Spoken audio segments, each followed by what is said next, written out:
ہر صدی کے آغاز میں کوئی نہ کوئی مجدد لازمی ہوتا ہے۔ تمام ائمہ فقہا نے جو شرائط بیان کی ہیں ان کا مجموعہ کچھ اصولی طور پر میں آپ کے سامنے رکھ رہا۔ یؤتی الحکمۃ من یشاء ومن یؤتی الحکمۃ فقد اوتی خیرا کثیرا۔ اگا بلند سخن دل نواز جان پرسوز، یہی رخت سفر ہے میرے کارواں کے لیے۔ مجدد دعویٰ کیسے کرتا ہے؟ امام اہل سنت مجدد دین و ملت الشاہ امام احمد رضا خان الحمدللہ وحدہ والصلاۃ والسلام علی من لا نبی بعد اما بعد فاعوذ باللہ من الشیطان الرجیم بسم اللہ الرحمن الرحیم الصلاۃ والسلام علیک یا رسول اللہ وعلی آلک واصحابک یا حبیب اللہ۔ آج ہم جو موجودہ صورتحال ہے اس صورتحال کا اگر بنظر دقیق مطالعہ کرتے ہیں، اس کو دیکھتے ہیں تو جدید جو ذہنی معاملات ہیں اس میں بہت سے معاملات ایسے ہیں جو فکری، ثقافتی اور معاشرتی تغیرات کا اور اسلامی تغیرات کا وہ سبب بن رہے ہیں۔ تو کیونکہ یہ 15ویں صدی ہے اور اس میں علم کی اتنی بہتات ہے کہ ہر فرد، ہر شخص اپنے آپ کو اہل علم اور دانشور، مفکر، محدث اور مجدد شمار کرتا ہے، اور بہت سی تنظیمیں، تحریکیں اور بہت سے معاملات ایسے ہیں کہ ان کے فالور جو ہیں اپنے سربراہان کو مجدد کی ڈگری اور مجدد کا اعزاز دیتے ہوئے ایک لمحہ کے لیے بھی نہیں سوچتے۔ ہمارے لیے اس موضوع پر بات کرنا اس لحاظ سے ضروری ہے کیونکہ ہم یہ چاہتے ہیں کہ ایک صحیح ڈائریکشن میں آپ کو جو ہے وہ لے کر جایا جائے اور اس مقصد تک ہم پہنچیں جو مجددین کا اصل منشور ہے، اور ایک 1400 سالہ تاریخ جو مجددین کی ہے وہ آپ کے سامنے رکھی جائے، اور ان شرائط کو آپ کے سامنے رکھا جائے، ان نظریات کو آپ کے سامنے رکھا جائے، یا ان ضروریات کو آپ کے سامنے رکھا جائے جو ایک مجدد کے لیے ہونا ضروری ہے۔ کیونکہ دین کی تجدید اب اللہ رب العزت نے اس امت کے علماء کے لیے ہی رکھی ہے۔ نبی اکرم نور مجسم شفیع معظم صلی اللہ علیہ وآلہ وسلم کا فرمان ہمیں یہ واضح طور پر مل جاتا ہے، ان اللہ یبعث لہذہ الامت علی رأس کل مئۃ سنۃ من یجدد لہا دینہا۔ اللہ کے محبوب نے فرمایا کیونکہ میرے بعد کوئی نبی نہیں آئے گا، لیکن اسلام میں افراط و تفریط جو ہوگی تو 100 سال کے آغاز میں اللہ رب العزت ایک ایسے شخص کو پیدا کرے گا جو اس دینی معاملات میں تجدید کا سبب بنے گا، یعنی کہ بدعات کو وہ ختم کرے گا، اسلام کی اعلیٰ اقدار جو اسلام کی پرانی بنیاد ہے ان بنیادی چیزوں کو واضح کر کے سب کے سامنے رکھے گا۔ یہ جو طریقہ کار ہے یا یہ جو فریضہ سر انجام دینا ہے، اس کے لیے امت میں یہ متفقہ طور پر یہ قاعدہ اور کلیہ رائج ہے کہ ہر صدی کے آغاز میں کوئی نہ کوئی مجدد لازمی ہوتا ہے، مگر سوال یہ پیدا ہوتا ہے ہماری صدی کا مجدد کون ہے؟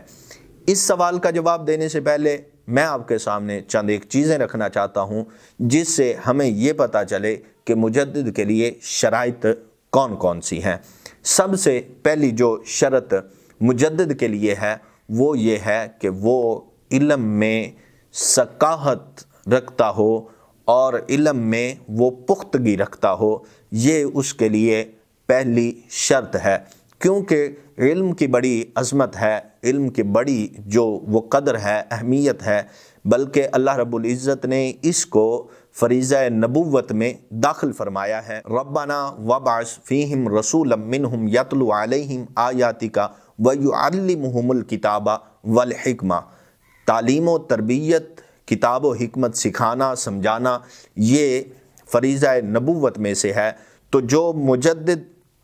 دین کی احیاء کے لیے کام کرے گا تو اس کے اندر ان صفات کا ہونا لازم اور ضروری ہے۔ پہلی شرط یہ ہے کہ وہ اپنے علم میں پختہ ہو، اپنے علم میں اور تمام دینی علوم جو احیاء کے لیے ضروری ہیں اس کو آنا اور بیان کرنا، اور اپنے قلم کے ذریعے، زبان کے ذریعے، تحریر کے ذریعے، کلام کے ذریعے ہر ایک جو طریقہ کار وہ اپنا سکے وہ اپنے علم میں کمال مہارت، ثقافت اور پختگی رکھتا ہو، یہ پہلی شرط ہے۔ تمام ائمہ فقہا نے جو شرائط بیان کی ہیں ان کا مجموعہ کچھ اصولی طور پر میں آپ کے سامنے رکھ رہا ہوں۔ اگرچہ آپ امام جلال الدین سیوطی کو پڑھیں یا ابن اسیر جزری کو پڑھیں یا اس کے علاوہ دیگر فقہائے کرام جنہوں نے مجدد ہونے پر کلام کیا ہے یا بات کی ہے، آپ ان کو پڑھیں تو یہ چیزیں آپ کو واضح طور پر نظر آئیں گی۔ دوسری جو شرط ہے وہ یہ ہے کہ عمل صالح کا وہ پیکر ہو۔ مجدد کے لیے یہ بات بڑی ضروری ہے کہ وہ اچھے عمل کرتا ہو، عمل صالح کا پیکر ہو، کیونکہ اچھا عمل کرنا، اگر تو وہ خود اچھا عمل نہیں کرتا تو پھر دین کی احیاء کیسے کر سکے گا؟ تو اس لیے لازم ہے کہ اس کے اندر عمل صالح ہو اور وہ عمل صالح کا پیکر ہو۔ تیسری شرط جو ہے وہ حکمت اور بصیرت کا ہونا ہے۔ مجددین کیونکہ کار نبوت کو سر انجام دے رہے ہیں، ہمارے اندر اب نبی تو آ نہیں سکتا کیونکہ ہمارے آخری نبی صلی اللہ علیہ وآلہ وسلم ہیں، آپ کے بعد کوئی نبی نہیں ہے۔ تو اب وہ جو نبوت بنی اسرائیل کے نبی جو ہیں نبوت کا فریضہ سر انجام دیتے رہے، دین کی اشاعت و تبلیغ کرتے رہے، احیاء دین کرتے رہے، اب وہ کام اس امت کے علماء اور مجددین کریں گے۔ یؤتی الحکمت من یشاء ومن یؤتی الحکمت فقد اوتی خیرا کثیرا۔ اللہ تعالی جس کو حکمت عطا فرماتا ہے اسے خیر کثیر عطا فرماتا ہے۔ تو حکمت مجددین کے لیے لازمی امر ہے کہ ان میں حکمت اور بصیرت پائی جائے۔ چوتھی شرط جو ہے وہ اللہ اور اس کے رسول سے والہانہ عشق و محبت ہو۔ اللہ اور اس کے رسول سے محبت اور عشق کے بغیر دین کی تجدید کا کام قطعاً نہیں ہو سکتا۔ اس لیے فقہائے کرام نے اس بات کو واضح طور پر لکھا ہے کہ مجدد کے لیے یہ لازم ہے کہ اس کے اندر عشق رسول اور اللہ تعالیٰ کا عشق اور اس کے رسول کا عشق لازمی طور پر ہو، کیونکہ اللہ تعالیٰ خود ارشاد فرماتا ہے والذین آمنوا اشد حبا للہ، کہ جو عام ایک نارمل ایمان والا ہے اس کے اندر بھی اللہ تعالیٰ کی شدید ترین محبت ہونا یہ لازم اور ضروری ہے۔ تو پھر مجدد جو دین کی احیاء کا کام کرے گا اس میں تو بدرجہ اتم یہ جو خصوصیت ہے یہ ہونا لازم ہے۔ پانچویں جو شرط ایک مجدد کے لیے ہونا ضروری ہے وہ ہے اخلاق حسنہ کا پیکر ہو۔ میں پھر سے یہ آپ کے سامنے عرض کر رہا ہوں، کیونکہ اس نے کار نبوت کو سر انجام دینا ہے، اس نے دین کی احیاء کا کام کرنا ہے، تو اخلاق حسنہ کا پیکر ہونا بھی لازمی ہے۔ اخلاق رذیلہ اگر اس کے اندر ہوں گے اور اخلاق جمیلہ نہیں ہوں گے، اخلاق حسنہ نہیں ہوں گے تو مجدد ہونے کا اہل نہیں ہو سکتا، کیونکہ اللہ رب العزت نے قرآن میں میرے کریم نبی صلی اللہ علیہ وآلہ وسلم کے اخلاق کو یوں بیان فرمایا ہے وَإِنَّكَ لَعَلَىٰ خُلُقٍ عَظِيمٍ۔ تو مجدد کو بھی انہی صفات پر چلنا ہوگا جو پیارے نبی صلی اللہ علیہ وآلہ وسلم کی صفات ہیں۔ جو چھٹی شرط مجدد کے اندر ہونا لازمی ہے وہ ہے فقر اور استغنا۔ فقر اور استغنا پر کے مقام پر وہ فائز ہو۔ مجدد کے لیے یہ ضروری ہے کہ وہ اس میں فقر اور استغنا جو ہے وہ کوٹ کوٹ کر بھرا ہو اور اس کے وہ اعلیٰ مقام پہ فائز ہو۔ اس کا جو بھی کام دین کے لیے ہو وہ بغیر کسی لالچ کے ہو، بغیر کسی طمع کے ہو، اور وہ صرف اور صرف للہیت کے لیے، کہ اس کے پاس ایک تو فقر یہ ہے کہ وہ کسی سے کچھ طلب نہ کرے، اور دوسرا یہ کہ دین کی وجہ سے کچھ اس کے پاس آئے تو وہ سب آگے راہ خدا میں خرچ کرنے کا ہنر رکھتا ہو، اس کے اعلیٰ مقام پر فائز ہو۔ مجدد کے لیے جو ساتویں اور بڑی شرط ہے وہ یہ ہے شجاعت اور بہادری کا مالک ہو، یعنی وہ اپنی بات، اپنا منشور، اپنا ویژن وہ لوگوں کے سامنے رکھنے کی ہمت رکھتا ہو، اور اس کے مخالف جتنی بھی چیزیں آئیں، ان کے مخالف جتنے بھی چیلنجز آئیں، ان کے مخالف جتنا بھی کچھ بھی ہو، تو وہ ان سے جو ہر لحاظ سے ان کا مقابلہ کرنے کے لیے تیار ہو۔ یہ نہ ہو کہ بات کرے اور پھر کسی بل میں چھپ کے بیٹھ جائے، بات کرے اور اپنا کلام کرے اور پھر اس پر وہ ہر لحاظ سے امام احمد بن حنبل رحمۃ اللہ تعالی علیہ اور آپ کی جو زندگی ہے یہ ہمیں بتاتی ہے کہ جتنے بھی چیلنج آ جائیں، مجدد الف ثانی کو جب ہم دیکھتے ہیں تو میں آگے مزید تفصیل میں چلا جاؤں گا، لیکن اس کے اندر یہ لازم طور پر ہے کہ وہ شجاعت اور بہادری کا علمبردار ہو گا۔ بلند سخن دل نواز جان پر سوز، یہی رخت سفر ہے میرے کارواں کے لیے، کہ اس کا حوصلہ بلند ہو، اس کو وہ سب چیلنجز کا سامنا کرنا آتا ہو اور وہ ڈٹ کے لوگوں کے سامنے مخالف سمت چلنے والی ہواؤں کا مقابلہ کرنا جانتا ہو۔ یہ چند ایک شرائط ہیں جو مجدد میں بیسک ہونا لازم ہیں۔ اگر ان میں سے ایک بھی مفقود ہوگی تو وہ مجدد ہونے کا جو ہے وہ کام نہیں سر انجام دے سکتا۔ اب ہم آتے ہیں دوسرے سوال کی طرف، مجدد دعویٰ کیسے کرتا ہے؟ تو اس کا جواب سادہ اور سمپل سا ہے کہ کسی نے بھی خود کو مجدد نہیں کہا۔ تاریخ اسلامی کا مطالعہ کریں تو کسی نے بھی یہ نہیں کہا کہ میں مجدد ہوں، دعویٰ نہیں کیا جاتا بلکہ کام بتاتا ہے، اور یہ کام کا طریقہ کار بتاتا ہے کہ یہ شخص مجدد ہے۔ اب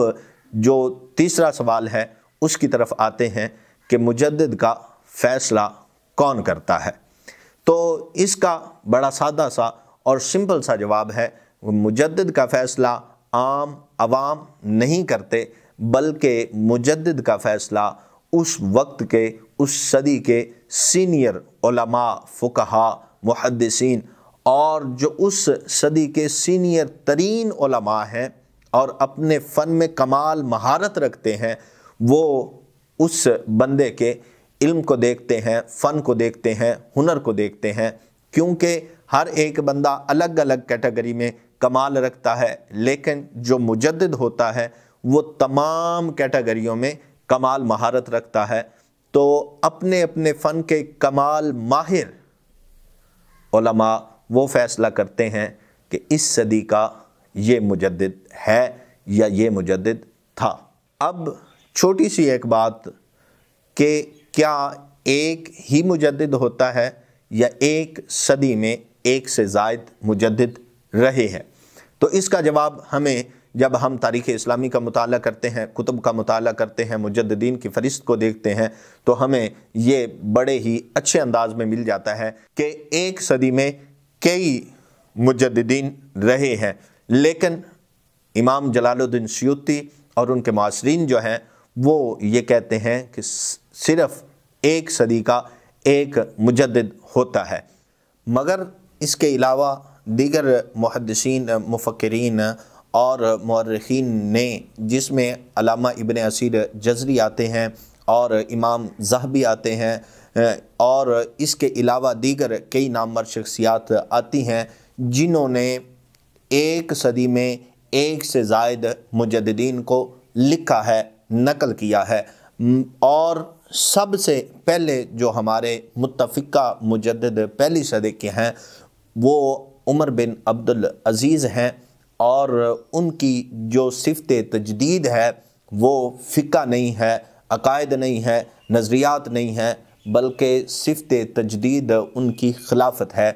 دیگر ائمہ کا یہ موقف ہے کہ ایک سے زائد ایک صدی میں مجدد ہو سکتے ہیں، ان کی کیٹیگریز جو ہیں وہ الگ الگ ہو سکتی ہیں، کوئی فقہ کا مجدد ہو سکتا ہے، کوئی نظریات کا، کوئی عقائد کا، کوئی تصوف کا، کوئی سیاست کا، کوئی علم کلام کا، اور اسی طرح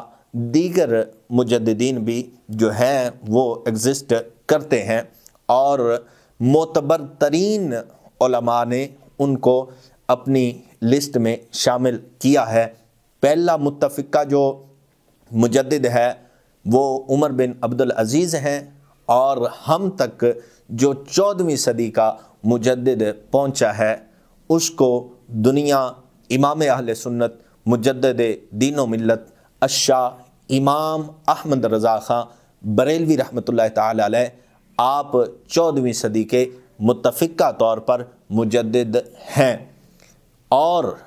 میں نے آپ کے سامنے یہ چند ایک باتیں جو شرائط ہیں، جو ان کی ضروریات ہیں،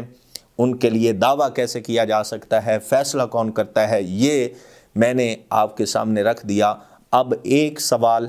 آپ پر چھوڑ کے جا رہا ہوں، آپ کے نزدیک ان تمام کیٹیگریز میں مجدد کون ہے؟ یہ فیصلہ آپ کریں گے، علماء کریں گے، فقہاء کریں گے۔ السلام علیکم ورحمۃ اللہ۔